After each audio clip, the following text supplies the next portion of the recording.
want to start out with one of your statements. Your statement was the GRPD is trained to chase and effect an arrest. That's what you just told the jury, correct? That's a common practice, yes. Those were your words. Those are your exact words. I wrote it down. Trained to chase and effect an arrest. Do we train? Yeah, we train our officers to do that. Yes, Okay. that's an expectation. Yes. But when we were notified you're a witness, you talked to Detective Tubergen, didn't you?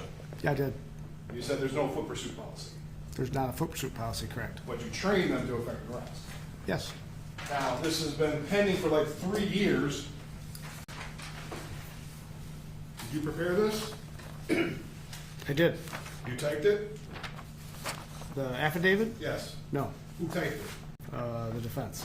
So the defense. So the defense typed it. So Yes. you've been how many times have you met with the defense over the course of the last 3 years?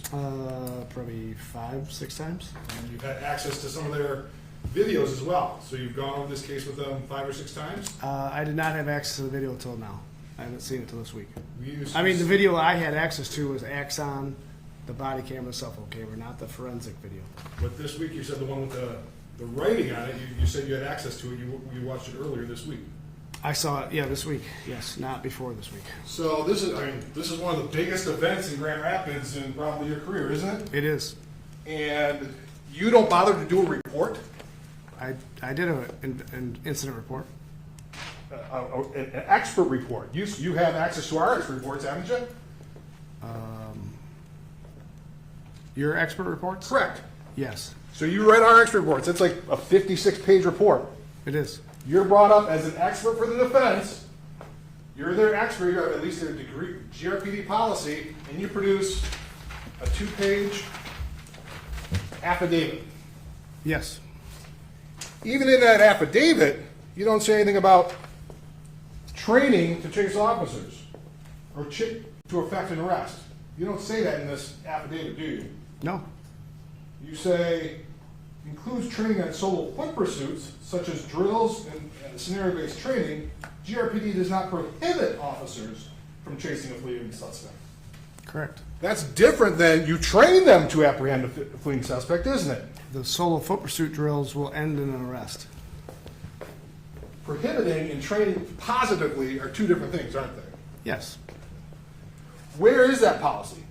Where's the written policy where you train to effectuate an arrest? We spent an hour and a half here looking at all the policies. Where's the written policy where you effect an arrest? You train your officer to effectuate an arrest? Off of foot pursuit? Yes. We don't have one. You don't have one. But that's your testimony now, suddenly in front of this jury, that, yep, we trained to that. Objection, Your Honor. This is argumentative, and if he wants me to go through the mandatory training, I will gladly do that, but. Well, I think it's not cross-examining, so which part? The fact that he's trying to portray that there's no training or policies. I did not walk him through, and if he would like me to walk through this, I will gladly go through all this, but I'm trying to speed it up. I'm gonna overrule the objection, and you obviously will be able to redirect, and you can certainly point out what you'd like, but I don't believe that last question was argumentative. So. I mean, you had an hour and a half to present the policy, and we didn't see any policy. These are the policies were provided. These are the training policies for Officer Schurr. These are training outlines. These are policies, yes. Okay. Point it out. Where is it? His recruit class one is in here? Is that in here? There's recruit class. We've got everything. Okay.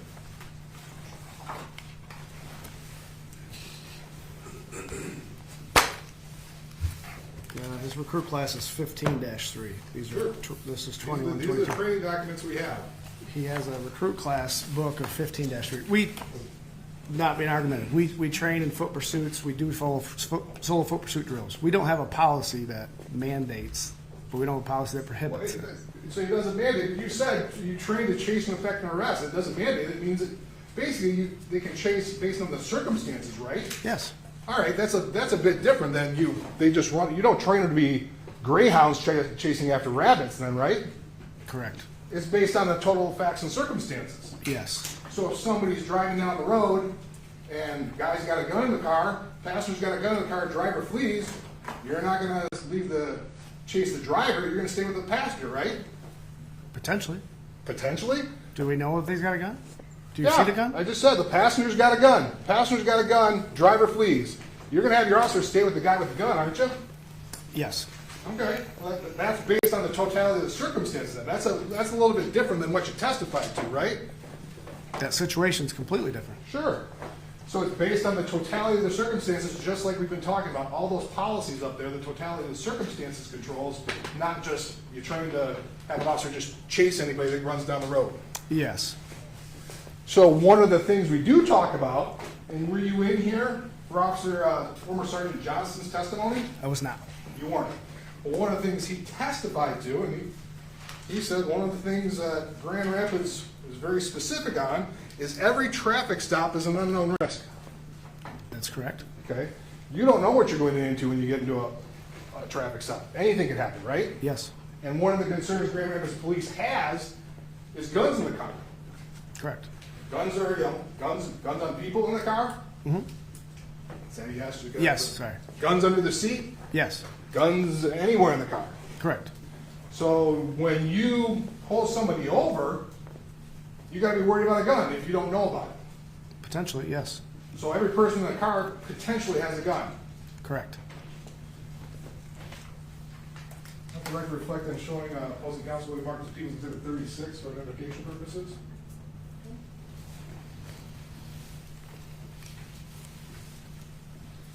Captain, I'm going to show you what we marked as Exhibit 36 for identification purposes. Do you recognize that? I do. Could you tell the jury what that is? This is a mandatory training, 19-2. 19 means 2019 was the year we performed this, and 02 would mean it's early in the year, the second training of the year. So it's a firearms training outline. Okay. And so this is, we have a number of training documents where you go through mandatory training for your officers, correct? Yes. And this would be training that we've received for the defendant that he took in 2019. Correct. And his signature's on that. Yeah, sign in. Yep, sign in there. I would move for the admission of People's Exhibit 36, Your Honor. No objection. 36 is not admitted.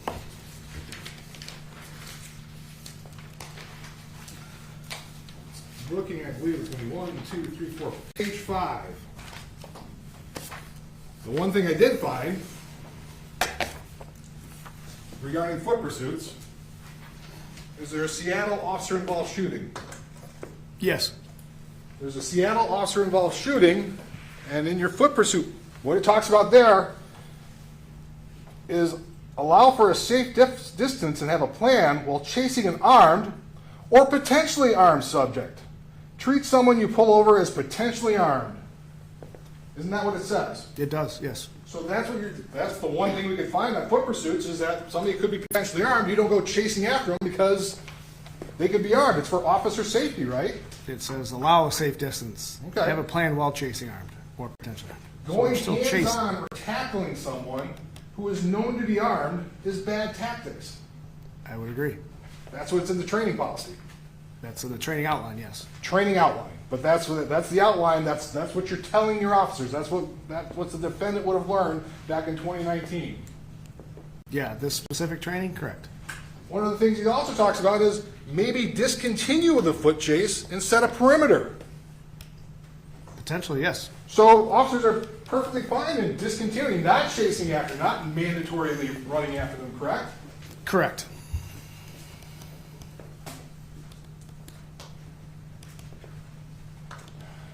In terms, staying with this foot pursuit policy,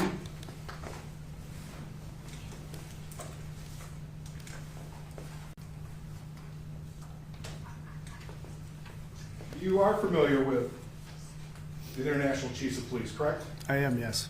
The International Chiefs of Police, you're a member of it. I am. Your chief's a member of it. He is. Both deputy chiefs are a member of it. They are. And so they have a foot pursuit policy that they've come up with, correct? They do, yes. 2019, July of 2019, they came up with a foot pursuit policy, a model, if you will. Yes.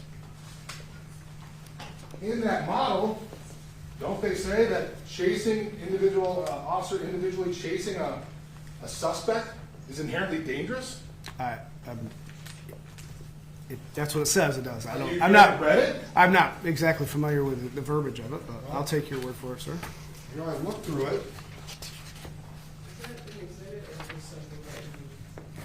Well, not exhibit at this point in time. If he's not familiar with it, let him read it.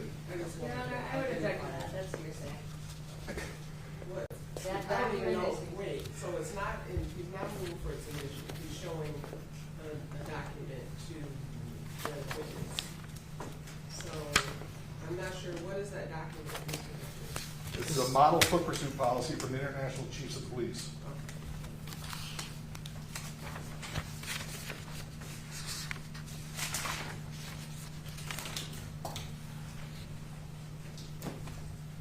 So you're familiar with it, but you've never read it? We don't have one, so no, I don't. I didn't. I've read it before, but it's been years. It's been out for 5 years, 6 years. So Well, I guess you've read it. Why haven't you done anything with it? You're the trained. Why hasn't Grand Rapids adopted it? the direction of the agency, we don't want a foot pursuit policy. You don't want a foot pursuit policy. Correct. But you would agree that the International Chiefs of Police say they're inherently dangerous, correct? Yes, they do. Would you disagree that they're inherently dangerous? No. Would you disagree with their recommendation that at least 2 officers be involved in the foot pursuit? Ideally, Ideally, but they say that's what you should do. Don't you? Of course, you don't know because you haven't fully read it. Are you familiar with Police Magazine? I am. Okay, Police Magazine.